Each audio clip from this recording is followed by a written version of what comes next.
Halo semuanya, dalam video ini saya akan menjelaskan mengenai bagaimana mengoptimalkan promosi melalui email. Jadi, email pun tidak kalah penting dengan sosial media ya yang disebutkan sebelumnya dan juga website.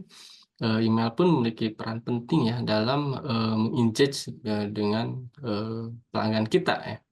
Nah, sekarang saya akan share ya melalui, file PowerPoint agar lebih mudah ya untuk dijelaskannya.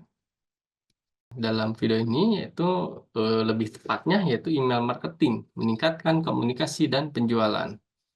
Nah, di sini, yang hal paling utama dalam membangun, reputasi di dalam bisnis terutama, melalui media email yaitu membangun daftar pelanggan. Jadi ketika kita sudah melakukan transaksi dengan pelanggan, ada baiknya kita perlu mencatat atau mendokumentasikan nomor atau seminimalnya kalaupun tidak mau nomor ya email daripada si pelanggan tersebut.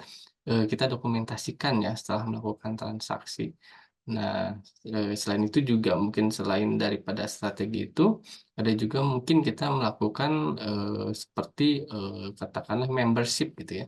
Kita melakukan, mengikatan dengan konsumen yaitu dengan cara membership. Nah, di sini sangat penting karena kita akan melakukan beberapa promosi dan juga ikatan emosional dengan pelanggan pun akan tetap terjaga. Dan di sini ada 2 poin ya di dalam, membangun daftar pelanggan ini, yaitu mengapa membangun daftar pelanggan penting, jadi argumentasinya seperti apa dan juga strateginya seperti apa ya.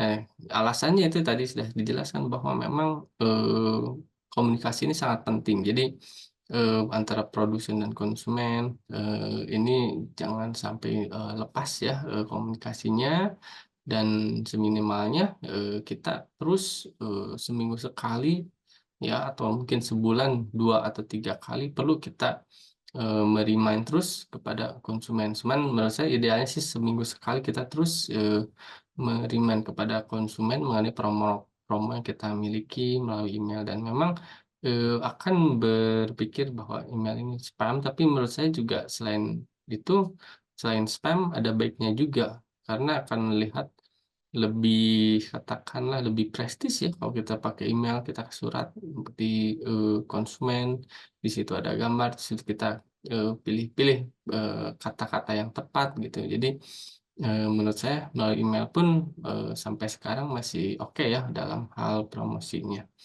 Dan di sini kita lihat juga insentif ya, formulir pendaftaran dan konten berkualitas sebagai metode untuk menarik pelanggan untuk mendaftar. Jadi, kita terus melakukan apa ya, hal-hal yang menarik konsumen ya, insentif-insentif apa yang akan diberikan kepada konsumen, itu pun bisa menjadi daya tarik ya, seperti itu. Nah, berikutnya adalah, desain email yang menarik ya.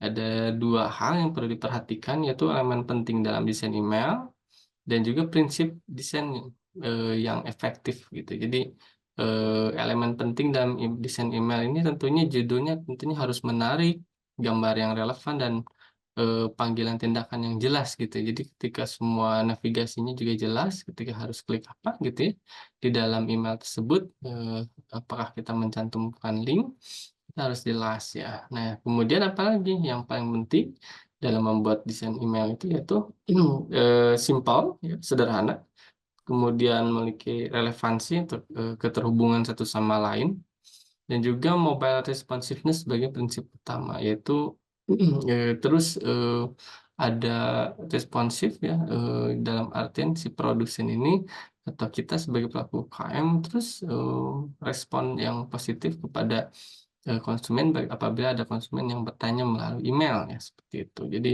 eee, selain daripada sosial media, website, email pun ini menjadi sesuatu yang perlu perhatikan dan juga di-support juga ya oleh pelaku UMKM ya untuk mempromosikan, barang atau, layanannya.